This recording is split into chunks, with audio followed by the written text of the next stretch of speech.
जिला सिमडेगा में। और इस कार्यक्रम का विधिवत शुभारंभ इस वक्त दीप प्रज्वलन के साथ किया जा रहा है। जोरदार तालियां हो। ईश्वर से यही दुआ है, कामयाबी हमारे चरण चूमती आप आए और अपनी संबोधन हमारे बीच रखें। तालियों के साथ स्वागत करें।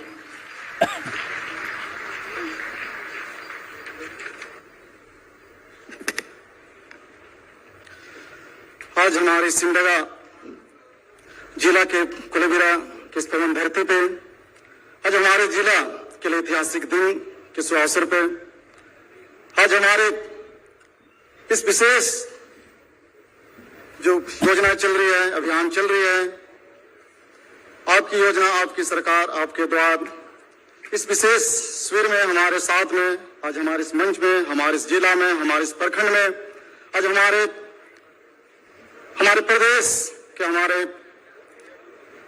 माननीय आदरणीय हमारे प्रदेश के मुखिया, हमारे आज के मुख्य अतिथि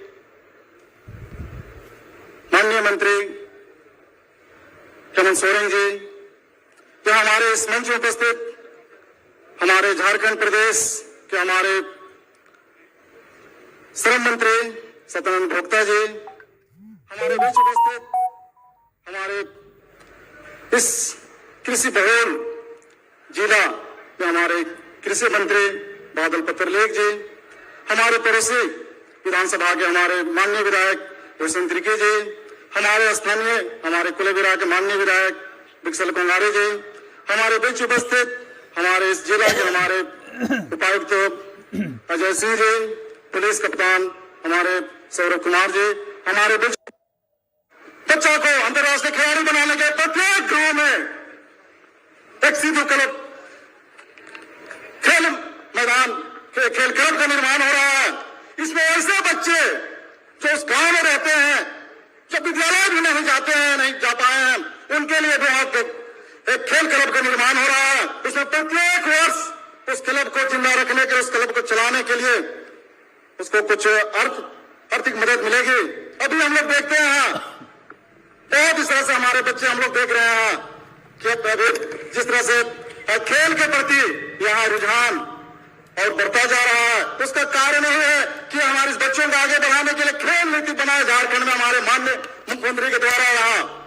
और इस खेल जो नीति है, इसमें जिस तरह से पढ़ाई में आगे हम लोग बच्चों को आगे बढ़ाना, उसी तरह खेल के क्षेत्र में भी हम लोग हर हमारे झारखंड में जन्मे बच्चे को एक खिलाड़ी बनाने के लिए भी उसी तरह का प्रयास है। बहुत सारा इसमें मुझे चुटका मिल गए हैं, इसलिए मैं लंबा नहीं कहते हुए यही कहना चाहूंगा कि आज जिस तरह से हमारे हर क्षेत्र में हमारे महिला सशक्तिकरण, उसके लिए बहुत सारे काम चल रहे हैं। यहाँ जिस तरह से हमारे अन्नदाताओं के लिए, किसानों के लिए जिस तरह से हमारे कृषि लोन माफ किया जा रहा है, हमारे किसानों को हम लोग आगे बढ़ाने काम किया जा रहा है। छात्रों को हम लोग यहाँ केवल नहीं, हमारे यहाँ के रहने वाले छात्रों को हम लोग विदेश भेज कर पढ़ा रहे हैं। पहले से छात्रवृत्ति योजना दे रहे हैं जो हमारे इस तरह का मेधावी छात्र हैं। तो इस तरह से बहुत सारी योजनाएं हैं। हमारे बहुत सारे आज हमारे बड़े मेहमान लोग आए हैं, हम लोग चाहेंगे उनकी जो भी इस तरह की हमारी सरकार की योजनाएं हैं उनको हम लोग विस्तृत रूप से हम लोग को जानकारी दें। तो चलिए कहेगा अपनी वाणी को विराम करता हूँ। सभी को बहुत बहुत धन्यवाद। आपके संबोधन के लिए बहुत बहुत धन्यवाद माननीय। इसलिए कि आज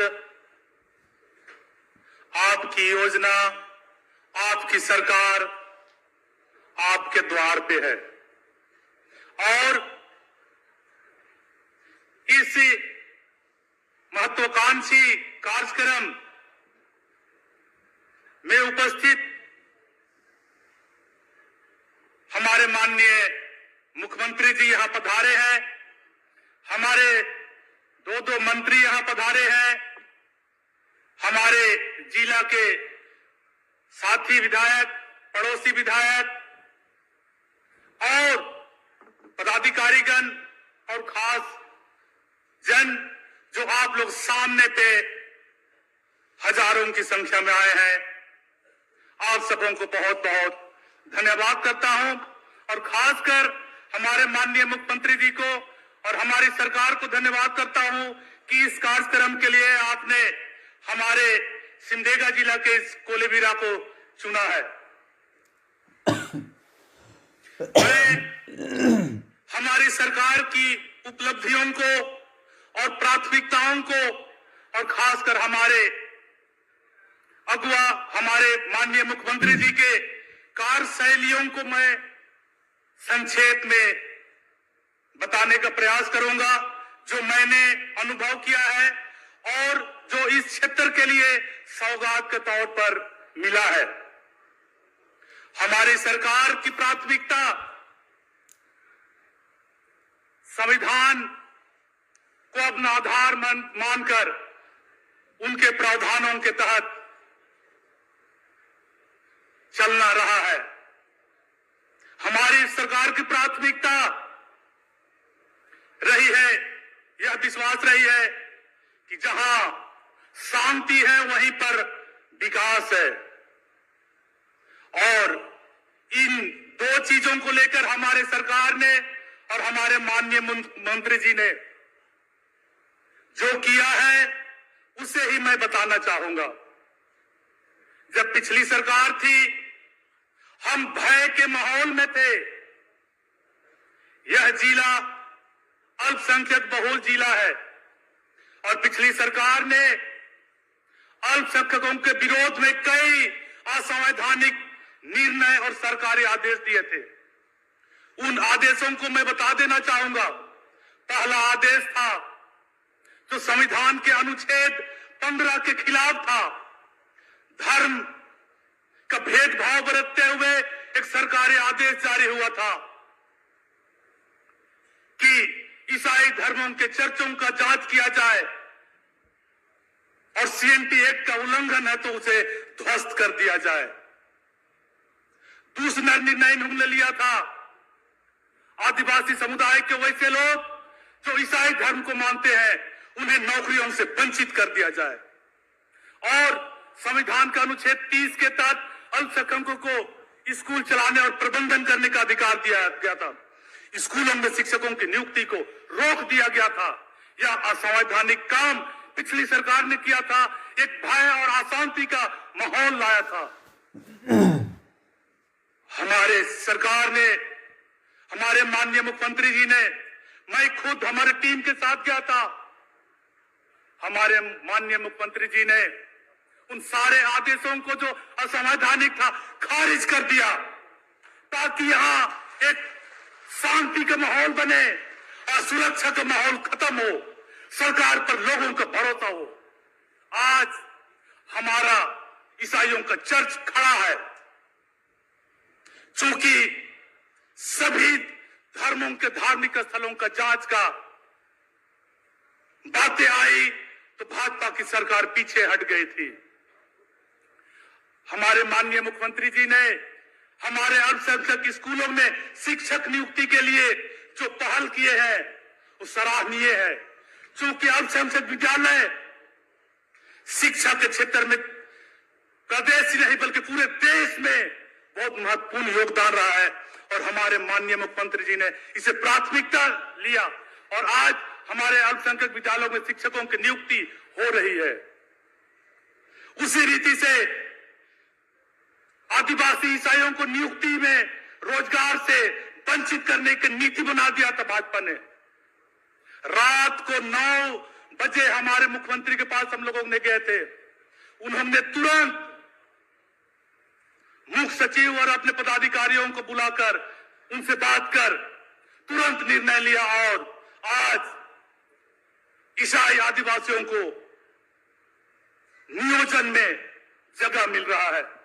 भाजपा का सोच था आदिवासियों को धर्म के नाम पर तोड़ना और तोड़कर शेड्यूल क्षेत्र को खत्म करना, लेकिन हमारी सरकार और हमारे मुख्यमंत्री जी की प्राथमिकता ये है।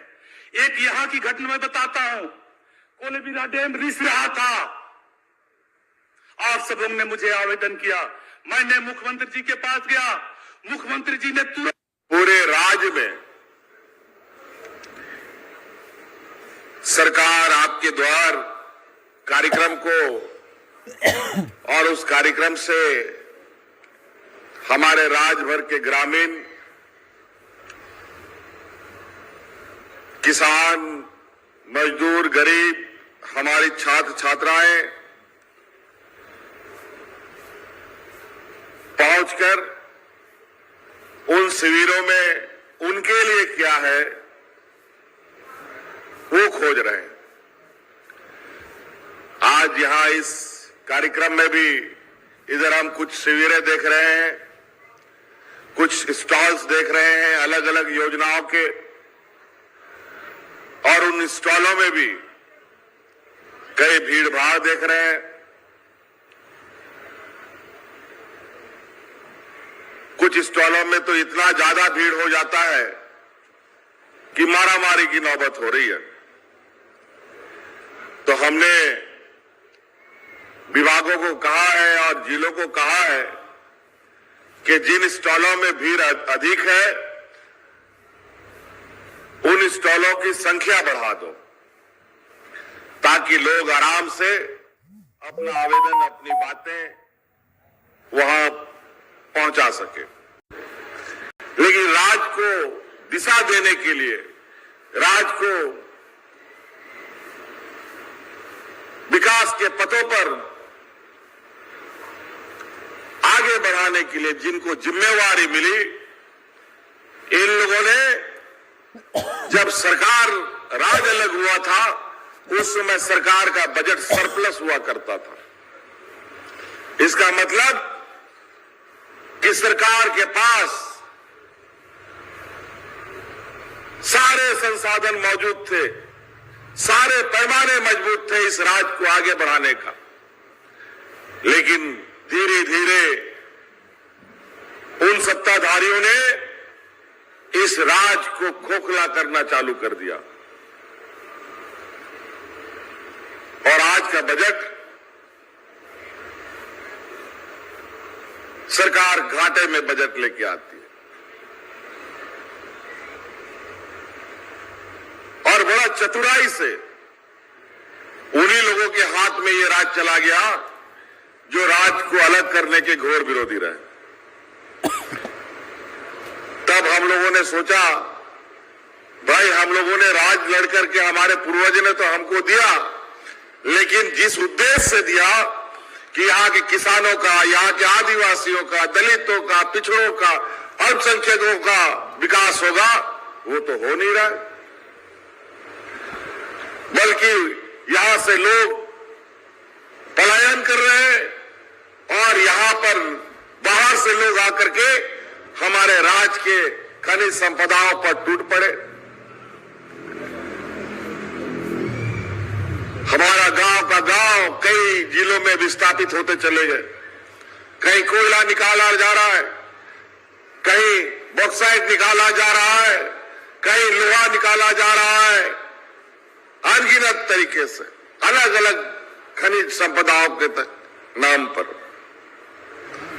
लेकिन बदले में हमारे ग्रामीणों का क्या विकास हुआ वो हम आप सभी जानते हैं। और ये राज को पाने में हमारे अगुआ लोगों को लगभग 40 साल लग गया इस राज को अलग करने के लिए। फिर हम लोगों ने भी सोचा ये तो राज गलत लोगों के हाथ में चला गया। फिर 2019 में हम लोगों ने भी पूरा कमर कस करके ये चुनाव लड़ने का काम किया और आप लोग के आशीर्वाद से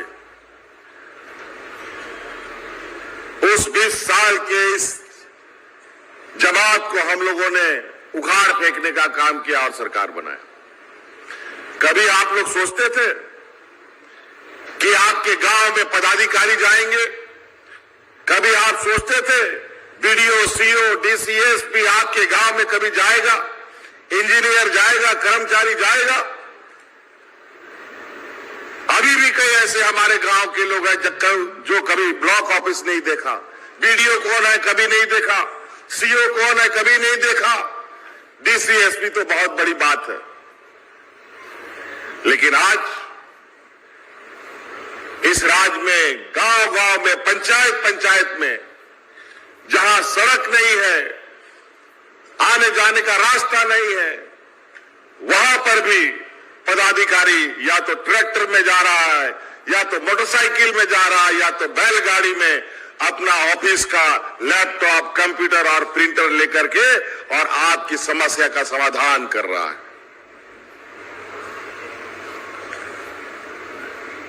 2021 में जब हम लोगों ने शिविरें लगाई तो 35 लाख आवेदन हमें मिले। दूसरा बार 2022 में जब शिविर लगाया तो 55 लाख आवेदन मिले। तो आप अंदाजा लगाइए 35 लाख और 55 लाख कितना हो गया? 1 करोड़ के लगभग समस्या हमारे गांव के अंदर में है। जब इतनी संख्या हमने देखी, जब हमने इसकी संख्या देखी तो हम अपना माथा पकड़ लिए कि भाई 1 करोड़ समस्या अभी भी गांव में है, तो 20 साल में सरकारों ने क्या किया? इससे स्पष्ट होता है कि हमारा ब्लॉक कार्यालय काम नहीं कर रहा था, हमारा जिला कार्यालय काम नहीं कर रहा है, और इसी वजह से इतनी समस्या आकर खड़ी है। लेकिन ये कार्यक्रम के माध्यम से हमें कई आश्चर्यजनक सवाल भी देखने को मिला और कई समस्याओं को समाधान करने में भी हमें एक मार्गदर्शन मिला। हम इससे अंदाजा लगाने लगे कि हमें कौन सा काम पहले करना चाहिए, कौन सा काम दूसरे नंबर में, कौन सा काम तीसरे नंबर पर। एक सूचीबद्ध तरीके से, एक योजनाबद्ध तरीके से हम लोग आगे बढ़ने लगे। हमारा गांव आज के दिन में भी गरीबी की दंश से कहरा रहा है। हमारे गांव में आज भी किसान, मजदूर, बेसहारा लोग बहुत बड़ी संख्या में। पहले जब हम लोगों ने आवेदन का उस समय छंटनी शुरू किया तो सबसे अधिक गांव में वृद्धा पेंशन, विधवा पेंशन, विकलांग पेंशनों का आवेदन मिला। और इतना संख्या मंत्री जी ने बताया आपको 20-22 लाख से अधिक। तो हम लोगों ने उसका समस्या का समाधान पूर्व की सरकार में कभी नहीं निकाला गया, और इस समस्या का समाधान ना विधायक के पास था ना मंत्री के पास था। तो हम लोगों ने निर्णय लिया, नहीं, पहले सामाजिक सुरक्षा का काम करेंगे। जब तक राज्य के लोग को सुरक्षा नहीं मिलेगा, वो कभी भी मजबूती से आगे नहीं बढ़ पाएगा। इसीलिए पहले हम लोगों ने बुजुर्गों को बुढ़ापे का लाठी देने का काम किया और इस राज्य के 60 साल के सभी बुजुर्गों को पेंशन देने का काम कर दिया। आज कोई बुजुर्ग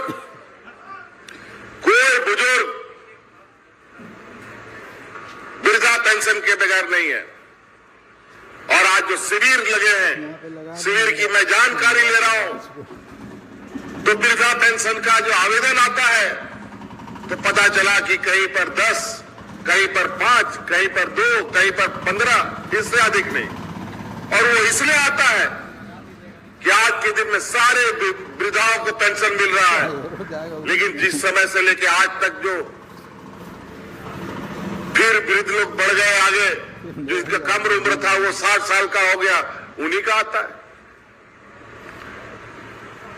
विधवा पेंशन का भी वही हाल, सरकार ने उसमें कैप लगा दिया और वो भी 40 साल की जब विधवा होगी तभी पेंशन मिलेगा।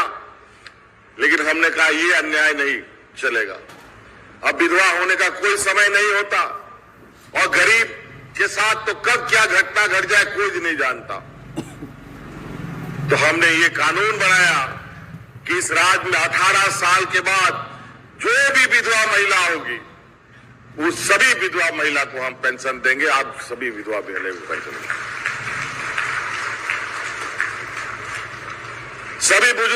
पेंशन मिलता है कि नहीं मिलता है? जरा उधर से आवाज बताइए तो। पेंशन मिलता है? आवाज बहुत कम आता है जी। पेंशन मिलता है? चलो बहुत बढ़िया। क्योंकि बहुत सारा हमारा विपक्ष लोग बोलता है कि कोई काम नहीं करते हैं। हम लोग गांव के लोगों को, राज्य के लोगों को बेवकूफ बना रहे हैं। हम इसीलिए आप लोगों से जानना चाहते हैं, गरीब लोगों को 10 रुपया में धोती साड़ी मिलता है कि नहीं मिलता है? बताओ, मिलता है? आप बताओ। फिर ये कैसे बोलता है कि हम लोगों को बेवकूफ बना रहा है? क्या ये लोग दिया था क्या? हम थोड़ा दिन के लिए 2013-14 में मुख्यमंत्री बने थे, वो भी कुर्सी छीन कर बने थे। उस समय धोती साड़ी योजना हमने चलाई थी, लेकिन उसके बाद फिर मेरा सरकार चला गया, फिर ये डबल इंजन की सरकार आ गई। आपका धोती साड़ी जो गरीब को मिलता था वो उन लोगों ने छीन लिया। ये नहीं चाहते हैं गरीब के तन में कपड़ा रहे। इस राज्य में कई ऐसे गरीब महिला होती थी जो महीनों महीनों नहीं स्नान करती थी। वो इसलिए स्नान नहीं करती थी कि उसके शरीर में एक ही कपड़ा है, बेचारा कहां नहाएगी और कैसे नहाएगी। आज मान सम्मान से जीने के लिए हर त्योहार में वो नया कपड़ा पहन पाए, इसलिए 10 रुपया में हर गरीब को हम लोग धोती साड़ी दे रहे हैं। कहीं लुंगी भी मिलता है।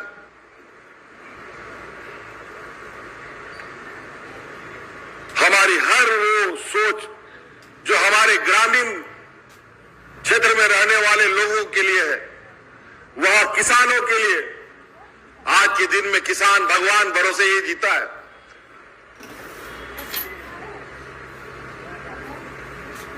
और आज के दिन में मौसम का जो हालत है उल्टा सीधा हो गया। समय पर बारिश नहीं, धान रोपनी नहीं होता है, फसल नहीं हो पाता है, मर जाता है, सूख जाता है, या फिर खेती ही नहीं हो पाता है। इसीलिए हम लोगों ने बिरसा हरित ग्राम योजना लाया है, जिसके माध्यम से आप नए तरीके से, नए पद्धति से आप खेती कर पाए। इसीलिए किसानों के लिए पशुधन लाए हैं, ताकि जो हमारी परंपरा, हमारा पुरखा लोग की परंपरा था, जो गांव गांव में गाय, बकरी, मुर्गी भरा हुआ रहता था, वो व्यवस्था फिर से खड़ा होगा। आपको सुनकर आश्चर्य होगा कि आज आंकड़े कहते हैं कि बहुत बड़े पैमाने में हमारे गांव के बच्चे कुपोषण का शिकार हो रहे हैं। इसी सिमडेगा, कोलेबिरा और गुमला क्षेत्रों में लोग राशन कार्ड हाथ में लेकर के भूख से मरा है। हम उनके गांव गए, उनके घर गए,